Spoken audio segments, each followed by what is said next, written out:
Bonjour, bienvenue à toi aujourd'hui en cette belle journée encore d'hiver.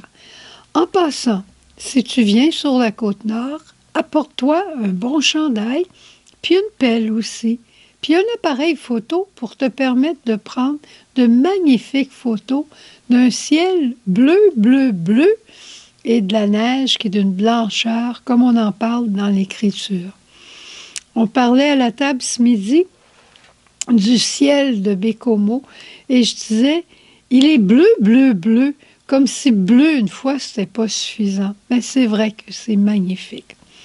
Et l'évangile qu'on a aujourd'hui, en ce temps de la neuvaine à Saint-Joseph, j'espère que tu fais bien ta neuvaine, hein, puis que tu y mets tout ton cœur, puis toute ta ferveur, parce que j'ai déjà vu des résultats dans les neuvaines de d'autres personnes.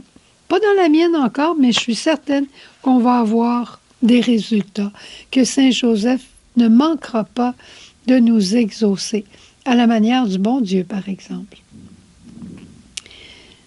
Dans l'Évangile aujourd'hui, on retrouve une parole magnifique, pas facile à vivre, mais on peut la vivre. Dans notre prion en Église, puis dans le Magnificat, on retrouve la version qui dit « Soyez miséricordieux comme votre Père est miséricordieux ». Dans une autre version, dans la Bible de Jérusalem, c'est écrit « Montrez-vous compatissant comme votre Père est compatissant ». Et dans une autre version, une Bible anglaise que je lisais aussi, le verset 36, ce fameux verset-là, il était dans la péricope juste avant qui parle de l'amour des ennemis. Alors, tu te situes un peu où on est. C'est d'aimer nos ennemis. Mais comme on a dit il n'y a pas longtemps, nos ennemis ne sont pas seulement ceux qui nous font la guerre. Nos ennemis ne sont pas habituellement très lointains, mais souvent très proches de nous. Et ce sont des petites choses du quotidien qui nous agacent. Alors, devant cette situation-là, le Seigneur nous dit, soyez miséricordieux, mais soyez compatissants. Soyez compatissants. Et je trouve que ça rejoint la description que le pape François fait de la miséricorde. Le pape François, il dit, la miséricorde, c'est pas le pardon de Dieu, c'est la manière avec laquelle Dieu pardonne. Alors, d'être compatissant, ça veut dire d'être compréhensible, de comprendre la souffrance de l'autre.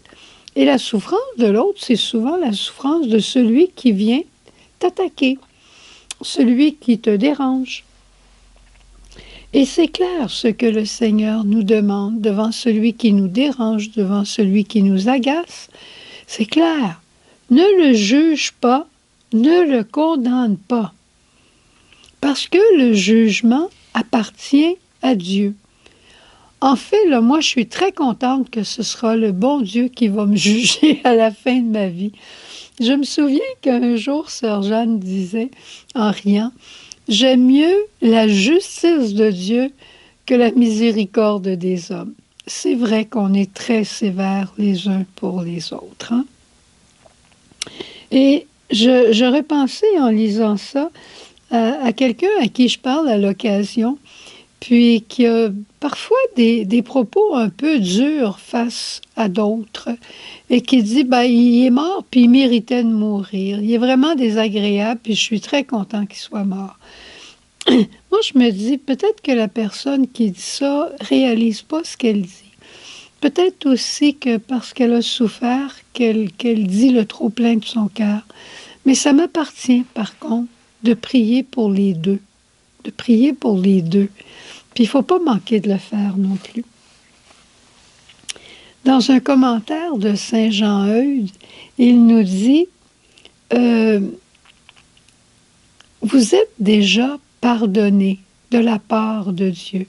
Et là, il nous rappelle que Jésus, sur la croix, devant les bourreaux qui le crucifiaient, il leur pardonnait. Il disait, Père, pardonne-leur.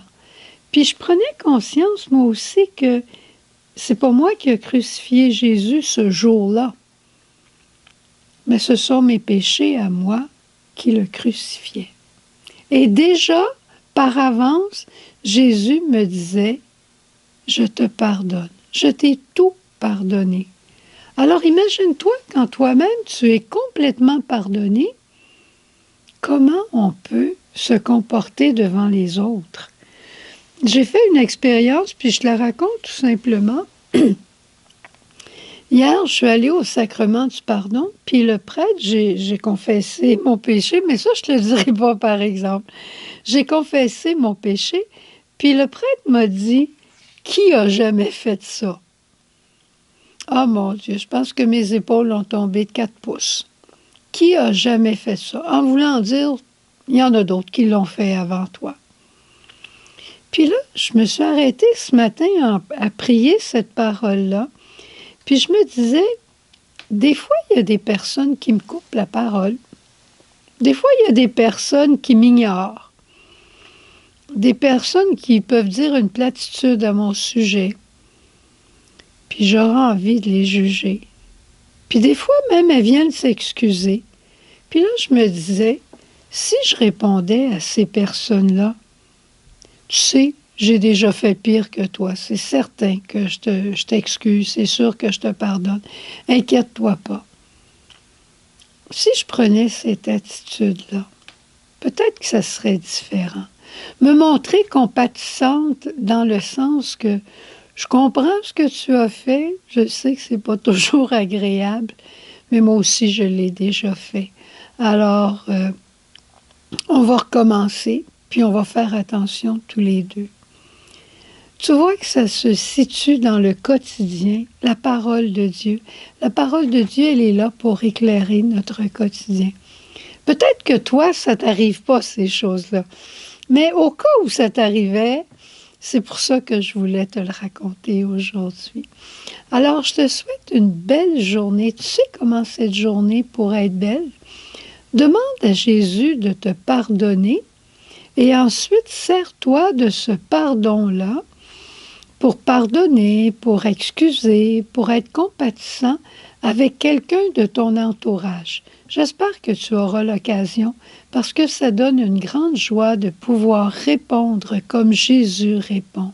Fais qu'en les voyant, on ait envie de rencontrer le Seigneur. Qu'en te rencontrant toi, on voit le bon Dieu et on ait envie de le rencontrer.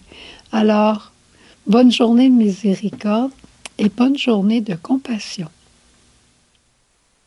Jésus.